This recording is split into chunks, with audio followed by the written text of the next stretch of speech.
You bought 1,000 rounds of 9mm last Tuesday, cash, from 3 different stores. Smart, right? Spread it out, stay under the radar. Except you're not under the radar, you're on it, blinking, in red. Because in certain states, every single one of those purchases got logged into a government database before you even walked out the door. Your name, your address, the exact caliber, the exact quantity, timestamped, filed, stored on a server somewhere in Sacramento or Albany, sitting there like a neon sign that says, "This guy is preparing for something." And it gets worse. That freeze-dried food you ordered online, digital footprint, the water filtration system, tracked, the ham radio, FCC registration, the antibiotics you convinced your doctor to prescribe just in case, prescription drug monitoring database. That survival course you took last summer, your name's on a list. Welcome to prepping in the surveillance age, where your bug-out bag might as well have a GPS tracker sewn into the lining. Today, we're going to tear apart the 5 states where preppers face the most comprehensive monitoring systems in America. We're going to expose the exact laws, the exact databases, and the exact tripwires that turn your preparation into a government file. And then we're going to talk about the federal layer that sits on top of everything, watching you from every angle, regardless of what state you live in. This isn't paranoia. This is documented reality. Court cases, federal regulations, state statutes, all verified. By the end of this video, you'll know exactly which activities trigger which databases, which states are the worst offenders, and what you can legally do to maintain some semblance of privacy while still preparing for the day when all of this stops mattering. Let's start with a fundamental truth that most preppers don't want to hear. Rule number 1, you are the product. Here's the survival maxim for the modern age. In the old world, you were a citizen. In this world, you're a data point. And data points don't have privacy. They have profiles. Every swipe of your credit card, every online order, every store loyalty program, every background check, every permit application, it all goes somewhere. It all gets stored. It all gets cross-referenced. The question isn't whether you're being monitored. The question is how completely. And in 5 specific states, the answer is almost totally. We're going to count down from number 5 to number 1. Each state more invasive than the last. Each one with its own special flavor of surveillance that makes preppers squirm. But first, you need to understand something critical: the invisible architecture of surveillance. Most people think government monitoring means some guy in a dark room watching your every move. That's movie nonsense. The reality is far more boring and far more effective. It's databases, automated systems, algorithms that flag certain patterns in purchases, software that cross-references information from multiple sources without any human ever looking at it directly, until something triggers a review. And that's the trap. You can fly under the radar for years, decades even, building your supplies, preparing quietly. And then one day, something flags. Maybe it's a purchase pattern. Maybe it's a suspicious activity report from your bank. Maybe it's a tip from a neighbor who thinks you're stockpiling weapons. Suddenly, all that data that was just sitting there unexamined gets pulled together into a comprehensive picture, and the picture shows exactly what you've been doing. This is why state-level surveillance matters so much for preppers. Because some states create far more data points, far more tripwires, far more opportunities for something to flag. Let's start the countdown. Number 5, Illinois, the original sin. You want to own a firearm in Illinois? Fine. You want to own a single bullet? A loose round rolling around in your glove compartment? You need government permission. Since 1968, Illinois has required something called a Firearm Owner's Identification Card, the FOID, and here's what makes it special. This isn't just for buying guns. This is for possessing ammunition, period. That means Illinois has been building a database of gun owners for over 50 years. Before the internet, before cell phones, before most people even thought about digital privacy, Illinois was already cataloging anyone who wanted to own so much as a box of shells. Here's how it works. You apply for a FOID card. The Illinois State Police run your information through the National Instant Criminal Background Check System. But they don't stop there. They also check the Illinois Department of Human Services database for mental health records. They check for restraining orders. They check for felony convictions, misdemeanor domestic violence, and a dozen other disqualifying factors. If you pass, congratulations. You're in the system. Now, every time you buy a firearm, the seller is required to verify your FOID card with the state police. And as of recent changes to the law, there's an internet-based system that creates a record of that verification. So they know you bought something. They know when. They know where. But wait, it gets better. As of January 2023, Illinois added a new wrinkle. You can now submit your fingerprints to the state police for automatic renewal of your FOID. How convenient! Your biometric data, voluntarily submitted, stored in a government database forever, in exchange for not having to fill out paperwork every 10 years. And then there's the Assault Weapons Registry.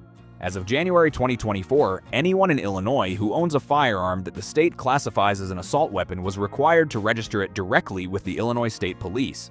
Not register the purchase, register the existing possession. Tell us what you already have. So let's add this up. In Illinois, if you're a prepper with firearms, the state potentially knows your identity, your address, your mental health history, your purchase verification records, your biometrics, and the specific models of restricted weapons you own. That's not a database, that's a dossier. But here's the thing about Illinois. As invasive as this is, it's still focused primarily on firearms. The state doesn't track your ammunition purchases in real time. They don't know if you bought 100 rounds or 10,000. They just know you're in the system, which is why Illinois only ranks at number 5. Because the states above it, they go much further. Number 4, New Jersey, the biometric trap. New Jersey looks at Illinois and says, "That's cute, but you forgot the fingerprints." Actually, no, New Jersey didn't forget. New Jersey made fingerprints mandatory from the start. If you want to buy a firearm in New Jersey, you need a firearms purchaser identification card, the FID, and to get that FID, you have to submit your fingerprints. Not optional, not for convenience, mandatory. Your biometric data gets stored in a state database, permanently. There's no sunset clause, there's no automatic deletion after a certain period. Once your fingerprints are in the system, they're in the system forever. And unlike Illinois, where the FOID covers both firearms and ammunition, New Jersey requires that FID specifically for ammunition purchases too. Want to buy a box of 9mm? Show your FID, and the transaction gets recorded. But New Jersey has a special twist that makes preppers particularly uncomfortable. Hollow point ammunition restrictions. Now, for those who aren't familiar, hollow point ammunition is specifically designed for self-defense. When the bullet hits something soft, it expands, creating a larger wound channel and reducing the risk of overpenetration. In other words, it stops threats without going through them and hitting whatever's behind them. For home defense, especially in a grid-down scenario where you might have family members in other rooms, hollow points are arguably the responsible choice. New Jersey disagrees. In New Jersey, you can own hollow point ammunition, but you can only possess it in specific locations: your home, your business, or a shooting range. If you're transporting it, you have to be going directly to or from one of those approved locations. No stops, no detours. You can't just have a box of hollow points in your truck because you're a prepared person who might need them. Why does this matter for surveillance? Because it means the state has created a legal framework where they know exactly who purchased hollow point ammunition, and they've established strict rules about where that ammunition can be. If you're caught with it somewhere you shouldn't have it, you've just committed a crime. And proving you were in transit to an approved location is your burden. But here's the real kicker about New Jersey: the police chief discretion. Your local police chief can deny your FID application based on the interest of the public health, safety, or welfare. That's the actual language. It's vague on purpose. It means if your police chief doesn't like you, doesn't like your social media posts, doesn't like the way you looked at him at the town council meeting, he can deny your application. And you have to appeal. You have to prove you're not a danger. The burden is on you. So in New Jersey, not only are your fingerprints in a database, not only are your ammunition purchases tracked, but you need permission from a local official who has broad discretion to say no. Your right to prepare is subject to someone else's opinion of whether you should be allowed to prepare. Still, New Jersey focuses primarily on firearms and ammunition. There are states that go even further. Number 3, Massachusetts, the permission state. If New Jersey is the biometric trap, Massachusetts is the permission state, where every step of your preparation requires approval from someone who might not give it. Let's start with the basics. In Massachusetts, you need either a firearms identification card or a license to carry to possess firearms and ammunition. Which one you need depends on what you want to own. FID for non-large capacity rifles and shotguns. LTC for everything else, including handguns. Sounds similar to the other states, right? Here's where it diverges. In Massachusetts, your local police chief makes the determination of whether you're a suitable person to own firearms. Not just whether you pass a background check, whether you're suitable. And that determination can be based on factors that have nothing to do with criminal history. Police chiefs in Massachusetts have denied licenses based on social media posts, based on complaints from neighbors, based on their personal assessment of someone's temperament. One person was denied because a former roommate from a decade ago said they were uncomfortable around guns. You can appeal, you'll probably lose.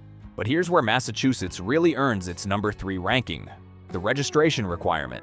If you acquire a firearm in Massachusetts, you have 7 days to register it with the state through the FA-10 system. 7 days.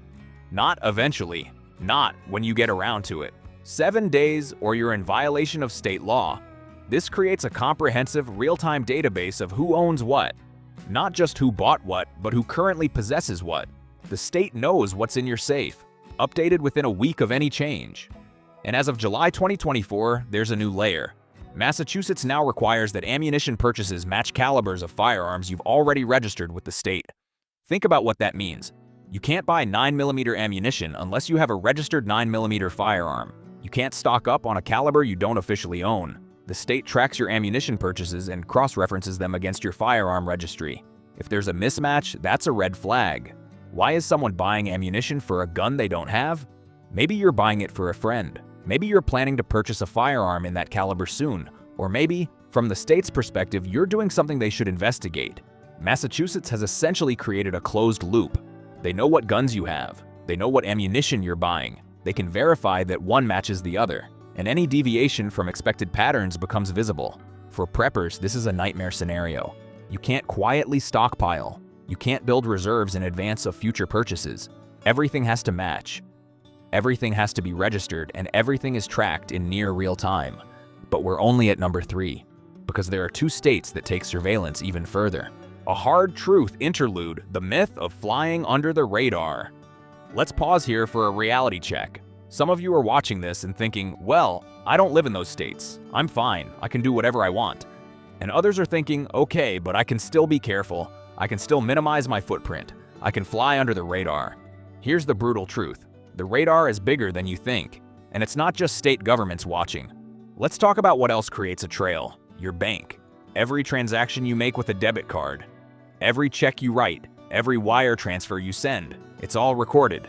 Banks are required by federal law to maintain records of transactions, and they're required to report certain patterns to the government automatically. Your credit card company. Same thing, but with even more detail. They know what you bought, where you bought it, and exactly how much you spent. They sell this data to marketing companies. They share it with law enforcement when asked, and they flag unusual patterns for fraud prevention, which means someone, somewhere is analyzing your purchase history. Online retailers. Amazon knows what you've bought. So does every survival supply website you've ever ordered from. Their servers, their databases, subject to subpoenas. Store loyalty programs. That little card that saves you 5%? It's creating a detailed record of every purchase you make, tied to your name, your address, your phone number. That data gets sold, shared, and stored. Your phone, GPS tracking, cell tower pings, every app that asks for location permission.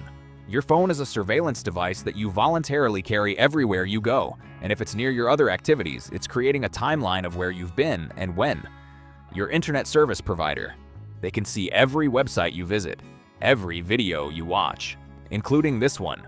Hi, ISP, enjoy the show. Social media, everything you post, everything you like, every group you join, every message you send through their platform. It's all stored on their servers.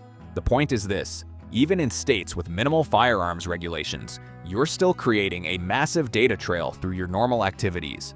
The states we're talking about today just add additional layers of government surveillance on top of the corporate surveillance that already exists everywhere. There is no completely clean way to prepare in the modern world. There's only degrees of visibility. Now back to our countdown. We've covered Illinois, New Jersey, and Massachusetts. But the top 2 states take monitoring to levels that would seem dystopian if they weren't completely real and legally documented. Number 2, New York, the ammunition database state. New York looked at California's ammunition tracking system and said, we can do that too, and we can make it stick. Because here's the thing about California, which we'll get to in a minute. Their system has been challenged in court, successfully. The Ninth Circuit ruled it unconstitutional. It's in legal limbo. New York? The Second Circuit Court of Appeals upheld New York's system in October 2025. It's constitutional. It's happening. It's not going away. So what does New York actually do? Under the Concealed Carry Improvement Act, passed in 2022, New York requires a point-of-sale background check for every single ammunition purchase. Not a one-time registration, not a permit that covers you indefinitely. Every single purchase. You walk into a gun store, you pick up a box of .22 shells. Before you can walk out, the store runs your information through the New York State Police database. Your name, the date, the quantity, the caliber, all logged. In the first month of this system going live, September 2023, New York processed over 29,000 ammunition background checks. In 1 month. That's 29,000 data points, each one showing who bought ammunition, what kind, how much, and when. By now, that database contains hundreds of thousands of entries, and it's growing every single day. But New York doesn't stop at ammunition. There's also the micro-stamping requirement. Now, this one isn't fully implemented yet, but the law is on the books. The New York State Police are required to investigate and certify whether micro-stamping technology is viable. If they certify that it is, then all new semi-automatic handguns sold in New York will have to include micro-stamping capability. What is micro-stamping? It's technology that engraves a unique microscopic code onto every cartridge case when the gun is fired. That code identifies the specific firearm that fired it. In theory, this allows law enforcement to link shell casings found at crime scenes directly to the gun that was used. In practice, it creates a system where the state can track not just what guns you own, but potentially link any cartridge to your specific weapon. And there's more. The CCIA also created a statewide firearms license and record database. This isn't just for purchases. This is a comprehensive system that tracks permits, licenses, ammunition sales, and more. Everything in one place. Everything cross-referenced. New York also charges fees for all of this. $2.50 per ammunition background check, additional fees for firearm transactions, so you're paying for the privilege of being monitored. But here's what makes New York particularly relevant for preppers beyond just firearms. New York has some of the strictest regulations on high-capacity magazines. Anything over 10 rounds is restricted. If you're caught with an 11-round magazine, that's a criminal offense. For preppers, this matters because standard capacity magazines for many common defensive firearms hold more than 10 rounds. A Glock 17, one of the most popular handguns in America, comes standard with a 17-round magazine. Illegal in New York, so if you're preparing for a scenario where you might need to defend yourself, your family, or your community, New York has limited your options to configurations that many would consider suboptimal. And they know exactly what you have, because it's all registered. They know what ammunition you're buying, because every purchase runs through a background check. They know if you've taken any training, because certain certifications are required for permits.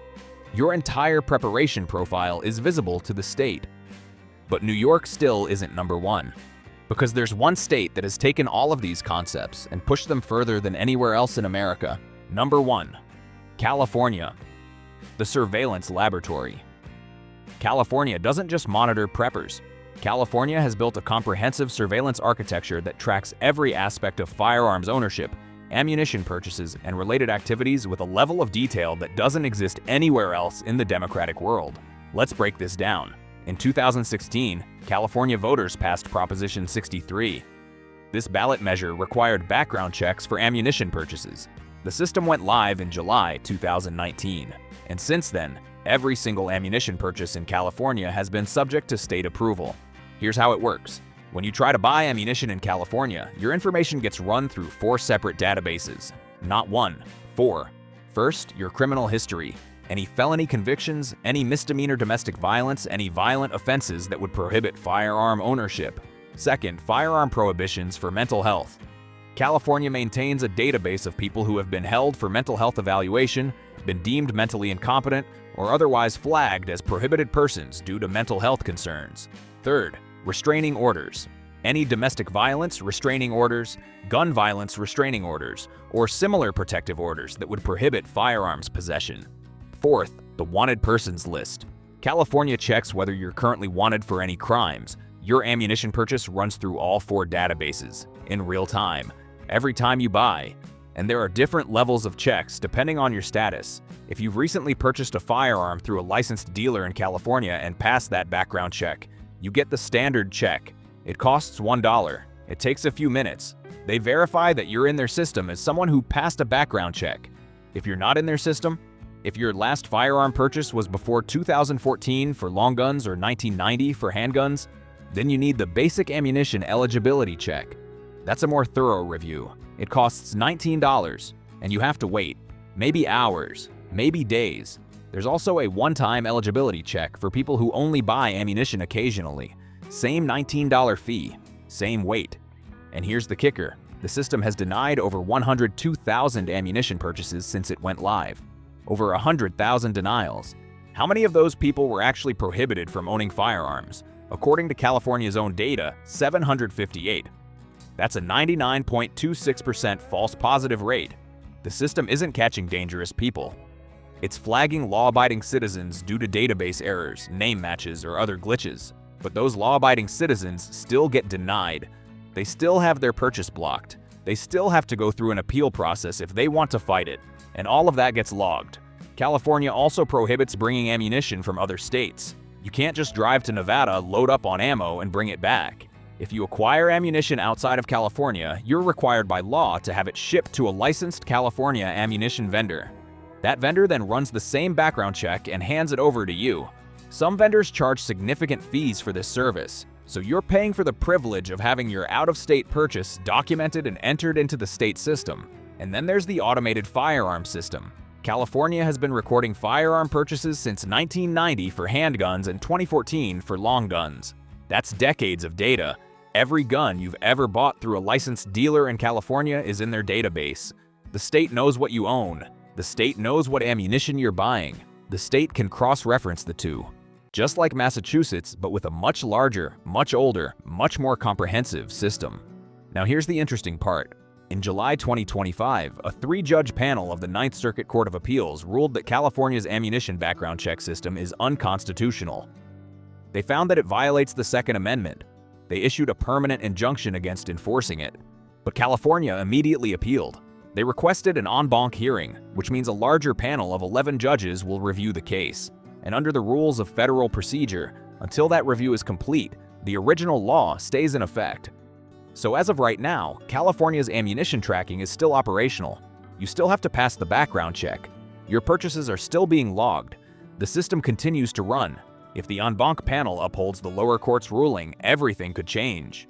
But based on the Ninth Circuit's history with firearms cases, many legal experts expect them to find a way to preserve the law. For now, California remains the most surveilled state for preppers in America.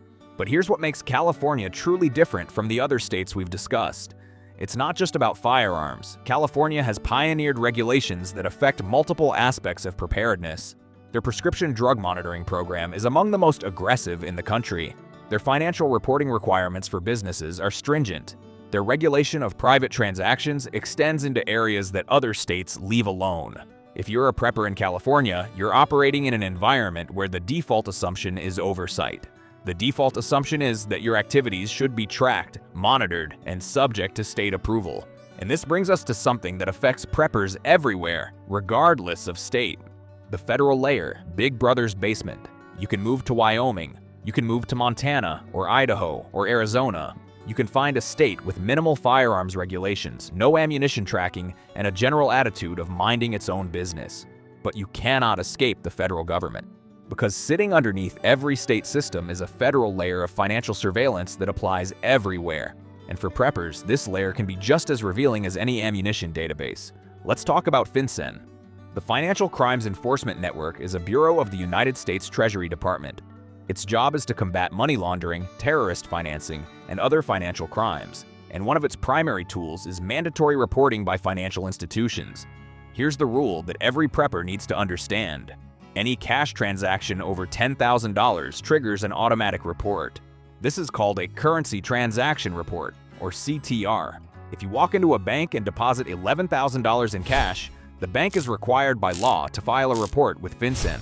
If you walk into a gun store and pay cash for a rifle setup that totals $10,500, the store is required to file a report.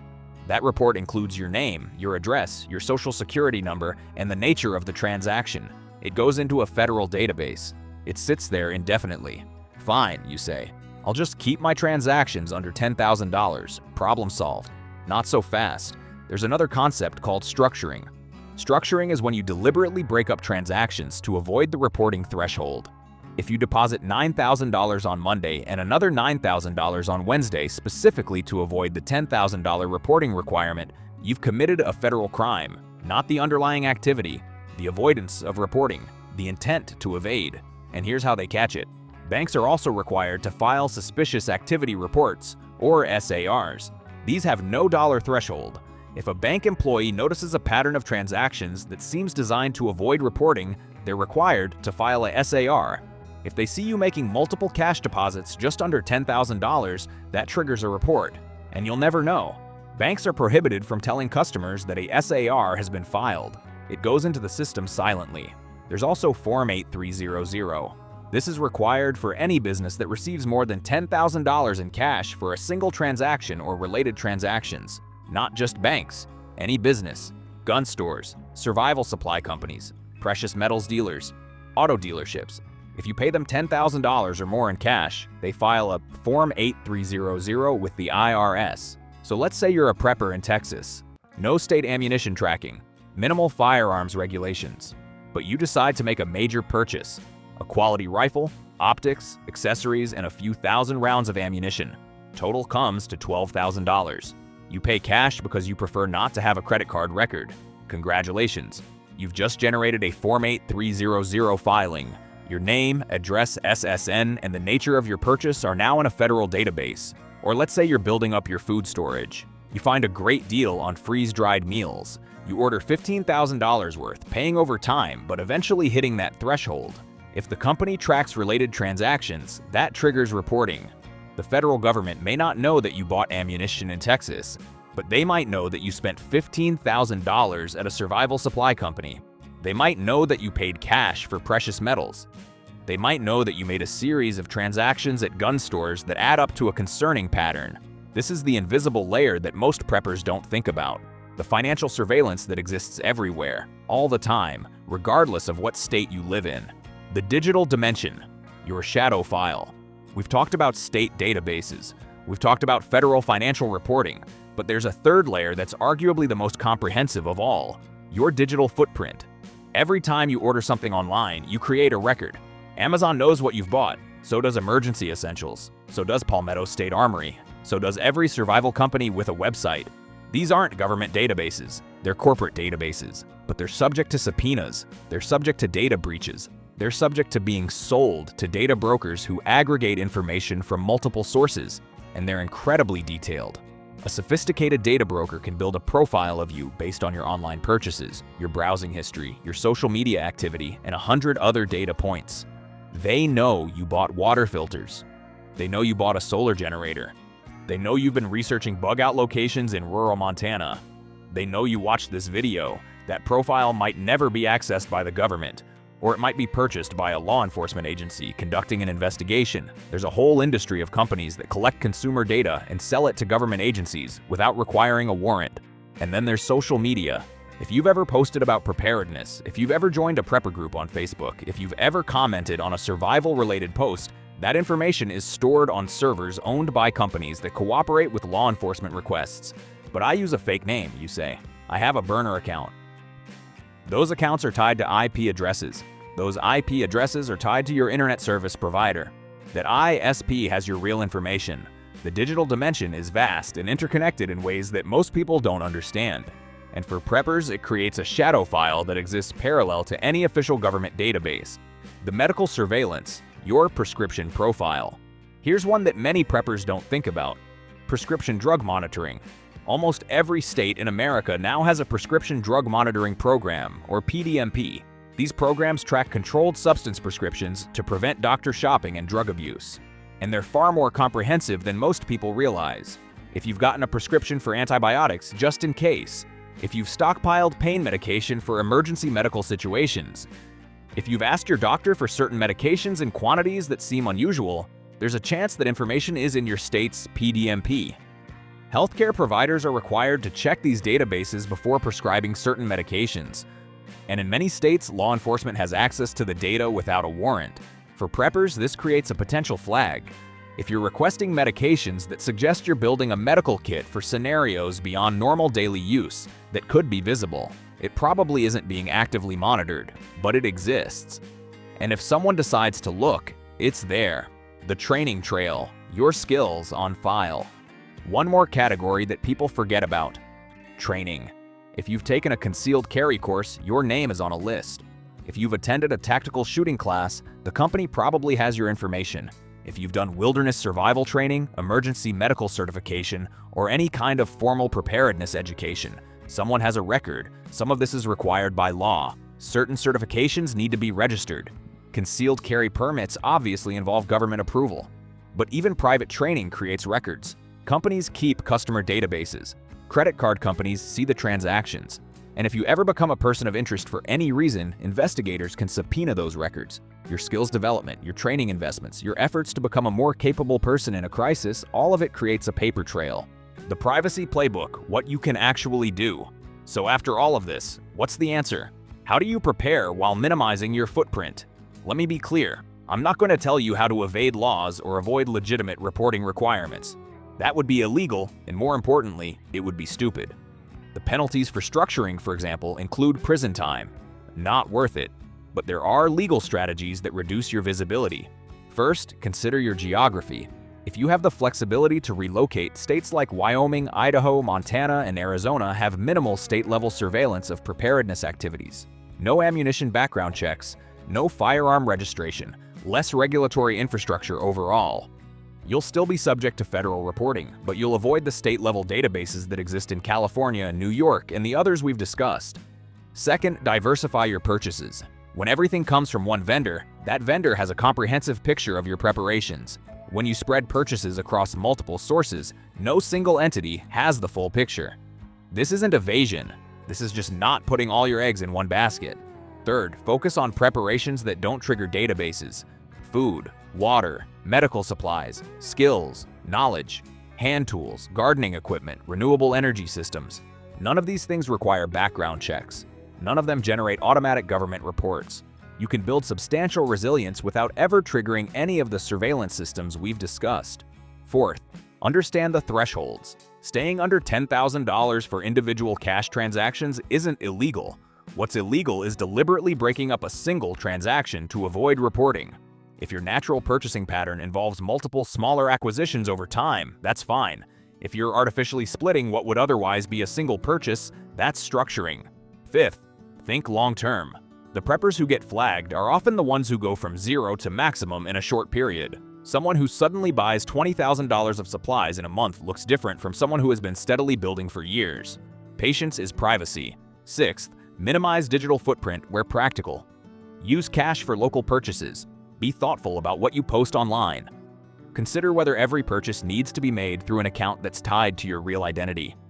You can't eliminate your digital shadow, but you can manage it. The final calculation. Here's the reality that this video keeps circling back to. In 2026, if you're serious about preparedness, you're going to leave a trail. The question is how visible that trail is, and to whom. Some preppers decide that the trail doesn't matter. They're not doing anything illegal. They're not planning anything harmful. If the government wants to know that they have food storage and a few firearms, so what? In a real crisis, the government will have bigger problems than tracking down people who prepared. Other preppers decide that privacy is a form of security. The less anyone knows about what you have, the safer you are. Not from the government necessarily, but from anyone who might want to take what you've built. Information has value. Protecting information protects assets. Where you fall on that spectrum is a personal decision. It depends on your threat model, your priorities, your assessment of which risks are most significant. But whatever you decide, make it an informed decision. Don't assume you're invisible when you're not. Don't assume monitoring doesn't exist just because you've never seen evidence of it. And don't assume that laws and systems in other states don't matter to you. Because the world is interconnected. Data flows, systems talk to each other, and what gets logged today can be retrieved tomorrow or next year or a decade from now. That's the world we live in. The final punch. So let's bring this full circle. You started this video thinking about ammunition purchases. By now, you understand that ammunition is just one piece of a much larger surveillance puzzle. Your finances, your purchases, your prescriptions, your training, your digital footprint, your social connections, all of it creates data. All of it gets stored somewhere. And in certain states, all of it gets actively monitored by government systems designed to track exactly what you're doing. California, New York, Massachusetts, New Jersey, Illinois. 5 states where being a prepper means being cataloged, cross-referenced, and filed in systems that will outlast any crisis you're preparing for. And the federal layer sits underneath everything, watching financial patterns regardless of where you live. You can adapt to this reality. You can be strategic about what you do, where you do it, and how visible you make yourself. You can focus on preparations that fly under every radar. You can relocate to friendlier jurisdictions. You can build skills that exist only in your head, resources that exist only in your relationships, resilience that exists only in your community. Or you can pretend none of this exists. You can buy whatever you want, wherever you want, whenever you want, and hope that no one ever has a reason to pull your file. That's a choice too. Just make sure it's a conscious one. Because in the surveillance age, the only thing more dangerous than being watched is not knowing that you're being watched. Prepare accordingly. Subscribe if you want to know where the radar doesn't reach. Until then, stay sharp, stay quiet, and stay off the list.